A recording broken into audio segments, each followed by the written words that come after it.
화면으로만 보더라도 긴장감이 느껴지고 있는데 오늘 최혜병 특검법 입법 청문회 우리 의원님께서는 어떤 부분을 좀 밝혀야 되고 어떤 부분에 주목을 하고 계십니까? 네, 오늘 입법 청문회가 열려서 국민적인 주목을 받고 있잖아요. 네.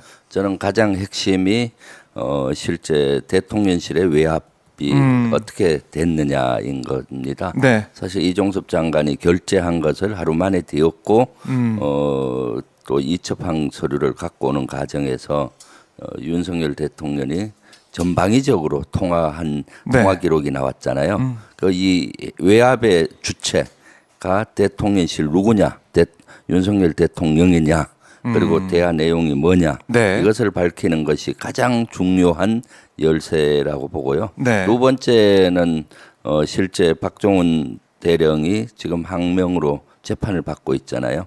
부당한 지시라는 것이 밝혀졌으면 좋겠고요. 네. 그리고 이제 세 번째는 실제 이첩 과정에서도 실제 불법적인 소지가 많이 있지 않았나 네. 하는 이런 것들. 그리고 추가해서 임성근 사단장이 오기 때문에 실질적으로 최상병 순직 과정에서 어떤 지시가 내려졌길래 이렇게 무리하게 네. 그 구명 조끼도 잊지 않고 물에 들어가서 이렇게 사명에 이르게까지 했느냐, 순직하게 했느냐, 이런 것들을 밝혀야 되는데 네. 좀 한계는 있으리라고 봅니다. 오늘 증인들이 채택한 12명이 저는 나오지 않고 일부 인원만 나오기 때문에 본인들에게 유리한 주장만 반복하지 않을까, 또는 지금 수사 중인 사항이기 때문에 얘기할 수 없다, 이렇게 또 일관되게 얘기하지 않을까 하는 우려를 하고 있습니다. 네. 네. 그러니까 저희가 보도를 통해서 그동안 나온 자료를 통해서 보면은 윤석열 대통령이 이종섭 전 장관뿐만이 아니고 네. 국방부 차관이라든지 국방비서관이라든지 8월 2일 그러니까 이 수사된 조사된 자료가 경찰청에 넘어갈 때 그 당일에 정말 열심히 여기저기 전화한 정황이 드러나지 않았습니까? 네. 그러니까 윤석열 대통령이 이렇게 열심히 일하는지 몰랐어요.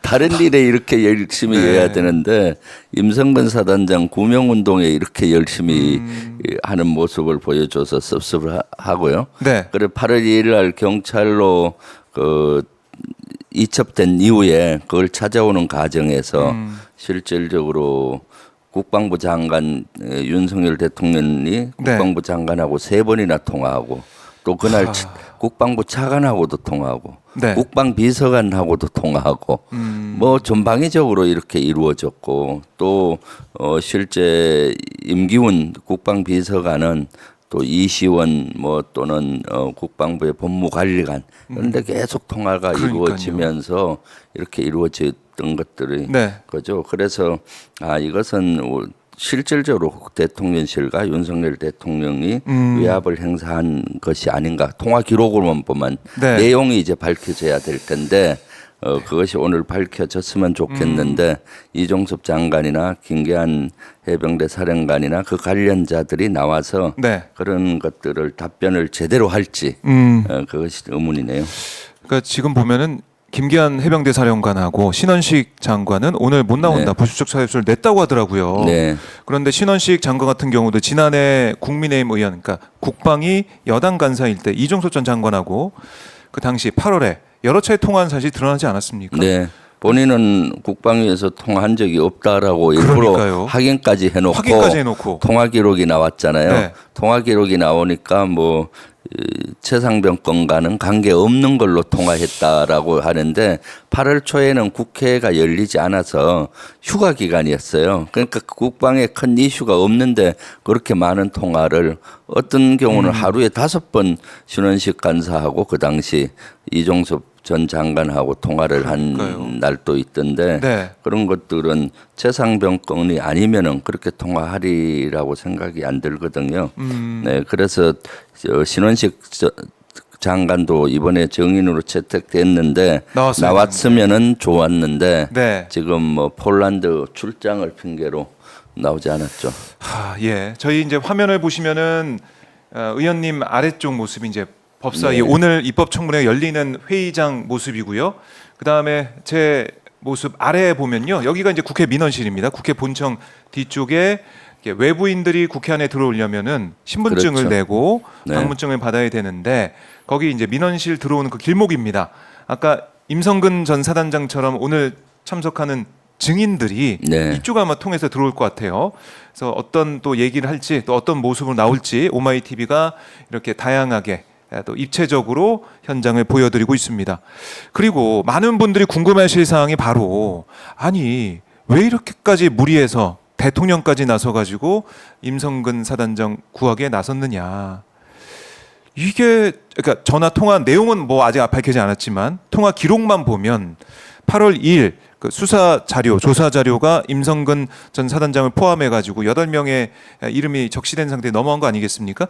왜 근데 그걸 그렇게 막으려고 노력했느냐? 임성근 구하기 왜 그렇게까지 했느냐?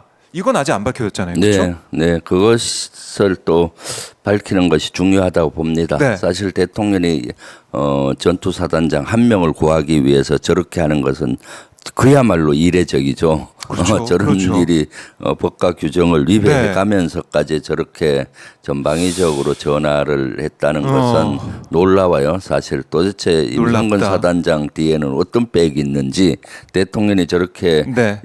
여러 번 전화를 하는 뒤에는 누가 있는지 네, 어떤 그걸 생각 밝혀야 때문에 될 것 같아요, 그런지 그것도. 예. 그것을 또 밝히는 것이 네. 또 하나의 숙제라고 보여집니다. 아, 네.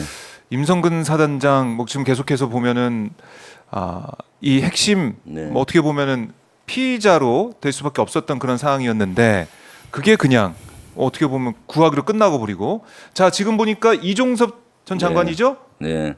이종섭 전 이종섭 장관이 장관입니다. 지금 국회에 출입하기 위해서 네. 민원실에 들러서 네. 방문 중을 이제 받고 있는 상황입니다. 이종섭 전 장관의 이 핸드폰, 휴대폰 이거는 그 당시 지난해 쓰던 휴대폰이 아니고 다른 휴대폰이 공수처에 제출이 됐다 이런 얘기도 나오고 있는데 이종섭 전 장관도 정말 여러 사람하고 통화한 거 아니겠습니까? 네, 그렇죠. 일단 드러난 게 뭐 대통령, 신원식 당시 여당 간사 여러 인물들하고 통화한 게 분명할 터인데 그 내용이 지금 안 나오고 있어요. 네. 휴대폰이 있다면 내용까지 알 수가 있을 텐데 그렇죠? 휴대폰을 네. 포렌식하면 일부 내용들을 알 수 있을 텐데 아. 휴대폰을 제출 안 한 걸로 돼 있잖아요. 그렇습니다. 그러니까 그 통신사를 통해서 자, 이종섭 전 장관이 지금 네. 뭐 얘기를 하는 것 같은데요. 아, 지금 오디오가 지금 들어오지 않고 있는데 아마 제가 예상하기로는 뭐 있는 그대로 답하겠다 뭐 이런 얘기를 하는 것 같고 의원님 어떻게 보십니까? 이종섭 전 장관의 표정, 자세 네. 좀 어떻게 보고 계십니까? 많이 긴장돼 있는 것 같고요. 네. 아마 머리가 복잡할 겁니다. 아, 네. 머리가 복잡할 수밖에 네, 없다. 좀 이제 좀 양심선언을 했으면 좋겠어요. 나도 어쩔 수 없이 대통령이 경로해서 네. 또 시켜서 어쩔 수 없었다라고 이렇게 있는 그대로 좀 있는 그대로. 자기가 했던 그대로 얘기했으면 좋겠는데 어허. 혼자 뒤집어 쓰려고 그렇게 하지 않았으면 좋겠어요. 네. 그리고 지금이라도 네. 장군 출신답게 또 국방부 수장답게 있는 그대로 좀 얘기를 해줬으면 좋겠다라는 생각이 드는데 네. 그렇게 할지는 의문이네요. 네. 아, 호주 대사로까지 갔었던 그 일, 그걸 우리가 잊으면 안 됩니다. 네, 그렇습니다. 호주 대사로 보낼 수밖에 없었던 진짜 어떤 급박한 이유가 있었냐. 그런데 지금 드러난 윤 대통령과 8월 2일에 이종섭 전 장관이 통화했던 네, 뭐 세 차례 18분 40초 통화했던 이런 부분들이라든지 네, 이종섭 전 장관 어떻게 보면은 키맨이라고 볼 수가 있으니까 휴대폰이 제출되거나 아니면 정말 조사를 세게 받거나 이렇게 하면은 진실을 얘기할 수 있다. 이런 우려가 있었다. 이렇게 해석할 수밖에 없지 않습니까? 네, 그렇습니다. 네, 지금 결국엔 네. 이종섭 장관 키맨이고요. 저기 자, 지금 군복을 입은 저분은 중령인데 네, 네. 예, 그냥 실무자인 것 같고요. 네, 아하, 제가 네. 파악을 더 해볼 텐데 지금 네. 네, 포대장. 포대장이군요. 예. 포대장인가요? 네, 예, 중령인 포대장, 아하. 대대장, 7대대장이나 11대대장이 관련돼 있으니까 네. 이번에 자, 지금 아, 포 7대 대장. 7대대장이네요. 예. 왜냐하면 변호사가 보니까 맞습니다. 7대대장 변호사 김경호 변호인인지 맞아요. 그렇게 보이네요. 네, 예. 자, 이번에 녹취를 통해서 이 대대장이 네. 갖고 있었던 녹취를 보면은 네. 임성근 전 사단장이 현장에도 왔었고 네. 그다음에 막 벌벌 떨고 있었던 거 아닙니까? 여단장까지 그렇죠. 제대로 안 된다고 네, 막 네. 꾸지람 듣고 이런 거 아니겠습니까? 네. 거기에 대해서 어떻게 보면 양심 선언을 한 대대장 네. 이걸 통해서 당시 상황을 또 우리가 재구성할 수도 있고요. 사실 첫날 투입된 7월 18일 날 해병대가 네. 이제 예천 실종자 수색에 투입이 됐었고 그때 임성근 사단장이 현장 지도를 했어요. 현장에 예. 가서 그러면서 그때 보병 여단에서 실종자 한 명을 찾았고요. 네. 그러니까 또 그때 그러면서 임성근 사단장이 다니면서 뭐 그때 첫날 투입되니까 복장도 통일이 안 되고 네. 또 뭐 여러 가지 업무하는 자세가 마음에 안 들었던지 아하. 복장에 대한 지시, 복장 통일해라, 뭐 빨간 티셔츠, 해병대 티셔츠를 잘 나오게 해라, 뭐 등등 이런 복장에 대한 지시를 주로 했던 것 같고요. 네. 그러면서 또 좀 대형도 안 맞고 오합지졸이니까 그런 군기를 지적을 하고 네. 많이 화를 냈던 걸로 저는 제보를 많이 받았었거든요. 아, 그 그리고 당시에도. 그 다음 날 예. 19일 날 사실 최상병이 순직하는 날 또 현장 지도를 하겠다. 네. 이번엔 포병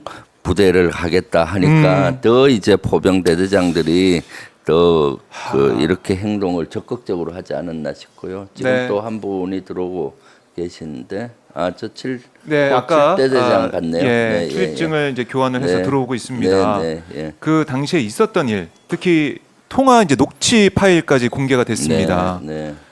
어떤 압박이 있었고 그리고 맨 처음에 대민 봉사 한다고 생각하고 출동한 거 아니겠습니까? 네, 그렇죠. 그 대민 지원이라고 해서 네. 통상 수해 복구 작업에 투입이 많이 되잖아요. 그러니까 예, 파손된 주택 네, 치우거나 주택이라든가 그 침수된 침수된 지역에 지역에. 그러한 지원이라든가 비닐하우스나 뭐 농작물이 물에 그러니까요. 잠기잖아요. 그러면 그런 것들을 그런 장비를 들고 오물을 왔었는데. 제거하고 이런 임무로 갔는데 네. 도착해서 그날 보니까 이제 실종자 수색이었다라고 하하. 지금 증언들을 하고 있고요. 그러다 보니까 해병대 1사단에는 구명조끼가 있었는데도 네. 그래서 예천에 갈 때 구명조끼를 못 갖고 간 거죠. 하. 만약에 첫날 18일 날 실질적으로 예. 1사단장이 현장 지도를 했고 제대로 된 사단장 같으면은 저 구명조끼가 필요하겠구나. 빨리 포항에서 구명조끼 뭐 3,000개 보내라 이렇게 해서 그런 것들을 해야 사단장의 되는 거죠. 역할인데. 네, 그런 건 안 하고 복장이었던 너니 네. 그 다음 날 또 홍보 자료 중에 해병대 물에 들어가서 참침봉을 하는 거가 나오니까 홍보 잘했다라고 이런 식으로 하는 그런 사단장으로서 자질도 부족하고 네. 태도도 아니고 그런 거죠. 네. 아. 그리고 이 사건 이후에도 책임을 지는 모습을 보여줘야 되는데 네. 그러한 모습을 보여주지 못하고 해서 참 좀 창피하죠. 군 장성이 왜 저렇게 하느냐. 예. 또 1사단장 특히 장병들은 해병대 장병들은 되게 착잡할 겁니다. 아. 자기들이 충성했던 1사단장의 비겁한 모습, 책임지지 않는 모습 네. 저런 걸 보면서 많은 생각을 하리라고 생각됩니다. 네. 이번에 최근에 냈던 임성근 전 사단장의 탄원서 내용을 보니 그런 내용이 있어요. 네. 군인은 국가가 필요할 때 군말 없이 죽어주도록 훈련되는 존재다. 네. 이런 내용을 그러니까. 어떻게 넣을 수가 있습니까? 네. 탄원서에도 자기 해명서 탄원서가 아니라 자기 해명서로 보이더라고요. 네, 뭐 자기는 부하를 잘못이 없다. 탄원이라고 이 하긴 잘못은 대대장들에게 있다라고 인정을 하면서 네. 대대장들을 좀 그래도 좀 봐달라 이런 식으로 하하. 자기 해명서로 보여지는데 네. 그 아주 부적절한 그런 단언서고 부적절한 스스로 비겁한 상황이다. 모습을 보여주는 네. 그러한 단언서로 보여져서 참 가슴이 아프고 씁쓸해요. 사실은 네. 장군들의 태도가 저렇게 하는 태도에 대해서 분노스럽기도 하고요. 네. 지금 보면은 이종섭 전 장관 그리고 임성근 전 사단장 네. 또 이 포칠대 대장 포칠대 대장, 예. 모습을 봤습니다. 그러니까 오늘 보면은 뭐 한쪽의 얘기만 나올 수가 없는 게 네. 박정훈 전 단장도 그렇고 이 대대장도 그렇고 또 변호인도 참석을 하고 네. 그리고 해병대 연대 지금 해병대 변호사가 불리는 김규현 변호사도 아마 나올 것 같은데 네. 여러 증인과 참고인들이 나옵니다. 그러니까 이게 한쪽 얘기 뭐 법적으로 아니면 수사 중이라서 얘기할 수 없습니다. 이렇게 넘어갈 수 있는 게 아니라 거기에 대한 또 증언들이 반대해서 나오기 때문에 여기 있는 이종석 전 장관도 가만히 있을 수 없을 가능성도 있고요. 네. 어떻게든 입을 열 가능성이 있어요. 네. 그래서 이걸 민주당 의원들이 어떻게 이 진술을 잘 끌어낼 것이냐. 또 전략적으로 팀워크로 그러니까 단발성을 질문하고 끝나는 게 아니고 그 물고 들어가면서 계속해서 이 진상을 규명하는 그런 노력도 필요해 보입니다. 네. 자 지금 누가 또 들어오고 있는데요. 네. 예, 아마 이 관계자로 군복 보입니다. 아, 저 임기훈 아, 국방비서관 전 국방비서관이. 네. 예. 지금 그 국방대 총장을 하고 아하. 있거든요. 뒤에 부관도 같이 들어오는 걸 봐서 네. 임기훈 전 국방비서관, 임기훈 중장이죠. 국방비서관 시절에는 네. 투스타 소장이었는데 승진했네요. 승진시켜서 쓰리스타로 승진을 중장으로 시켜서 네. 국방대 총장으로 임명을 받아서 지금 아하. 국방대 총장 직책을 수행하고 있죠. 자, 네. 8월 임기훈 맞습니다. 예, 8월 2일에 윤석열 대통령과 통화했던 임기훈 국방비서관입니다. 네, 임기훈 국방비서관 전 국방비서관도 네. 이번에 보니까 키맨이에요. 아. 이 대통령 전화도 하고 임기훈 예. 전 국방비서관이 뭐 그 당시 해병대 사령관 뭐 전방위적으로 그렇네요. 관여를 했던 걸로 보여요. 네. 그러니까 이게 전화 전후에 전화가 있었던 그 날 그 중심적으로 해가지고 참 부산하게 많이 움직였어요. 국방부도 그렇고 네. 대통령실도 그렇고 정말 빨리빨리 뭐 거기에 뭐 김기한 사령관한테 다 전달이 되면서 명령이 내려간 거 아니겠습니까? 네. 결국 키맨들이 지금 다 어쨌든 나오고 있다. 네. 뭐 신원식, 김계한 뭐 두 증인은 안 나온다고 하더라도 네. 나머지 증인들의 모습을 우리가 현장에서 볼 수 있다는 겁니다. 그동안 박정훈 대령이 공개적으로 얘기할 기회를 못 가졌어요. 맞아요. 왜냐하면 군인은 사실 승인이 돼야 언론에 나가서 얘기를 할 수가 있는데 네. 그런 승인을 제대로 받지 못하니까 공개적으로 박정훈 대령이 얘기를 못하고 변호사를 통해서만 얘기를 했었죠. 네. 그래서 이번에 공식적으로 할 수 있을 것 같네요. 자, 공식적인 입장 발표. 아마 지금 언론에서 좀 얘기를 더 듣고 싶어도 네. 아마 회의장 안에서 박정훈 전 단장의 얘기를 들을 수 있을 것 같습니다. 네. 김규현 변호사의 모습도 좀 보이고요. 자, 저는 네. 방금 팔강모 사나이 듣는데 네. 울컥하더라고요. 네. 눈물이 나올 것 같아요. 그렇죠. 네. 네. 그래서 국회에 출석을 해서 박정훈 대령이 자신의 억울한 점 또 이런 것들을 진실되게 얘기할 수 있는 기회를 가져서 네. 좋고요. 그리고 또 박정훈 측 변호인 얘기도 참고인으로 채택이 됐기 때문에 네. 얘기를 들을 수 있어서 좋습니다. 그동안은 국방이나 운영위에서 한쪽 얘기밖에 못 들었어요. 정부 측 얘기. 맞아요. 그러다 보니까 어려움이 있었는데 네. 이번에 박정훈 대령도 오고 포칠대대장도 음. 참석하고 이렇게 돼서 조금 균형이 잡힌 네. 증언들을 들을 수 있는 청문회가 될 것으로 예상이 됩니다. 네. 자, 저희 아래 지금 보면요. 그림이 또 들어오고 있는데요. 법사위로 가고 있는 모습이네요. 네. 자,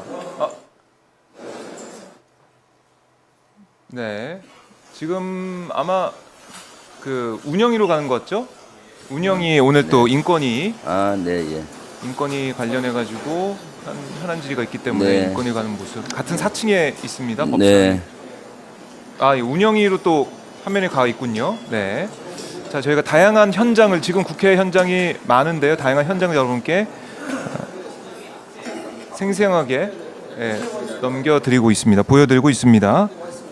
자, 박정훈 전 단장 표정이 어떻게 보면 좀 더 좀 편해 보인다는 느낌도 들고요. 네, 지금 많이 편해졌죠. 박정훈 대령 같은 경우 네. 지금 항명죄로 재판을 받는 과정까지 마음고생이 많았는데 지금 그것이 부당한 지시로 된 것 아니냐, 네. 외압 대통령실의 외압으로 이렇게 된 것이 아니냐라고 통화 기록들이 촉속 나오고 있어서 사실 박정훈 대령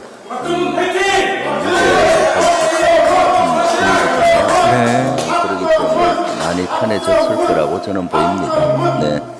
그동안 마음고생이 너무 많았죠. 이것이 빨리 밝혀져서 박정훈 대령 같이 억울한 사람이 있어서는 안 되는 거죠. 그리고 최상병의 순직 그 원인 제공이 어떻게 됐는지 네. 정확히 진상이 좀 밝혀져야 되리라고 봅니다. 네.